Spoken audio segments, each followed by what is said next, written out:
O ayan, dahil maraming nagtatanong sa akin nasaan na daw yung house and lot at saka saan daw napunta yung 1 million. Okay, so I have searched yung mga videos. Wala akong nakita talaga na napunta si Diwata sa bangko, kundi right that moment, dalang-dala na yung bayong na punong-puno ng 1 million at kung ano-ano pa, tapos pumunta doon at nakipagkita kay Rosmar. So, saan napunta yung 1 million? Oh, ibinalik ba? Yun ba ay naging props lang?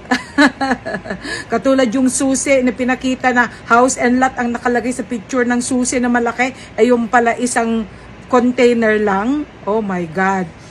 Tama na yung panlilin lang, okay? Tama na ang panlilin lang sa mga tao. Kasi pag niloloko nyo mga tao, ano pa ang susunod? Lahat na lang yung gagawin nyo ay purong panlilin lang, panloloko na lang. Kaya, ayun,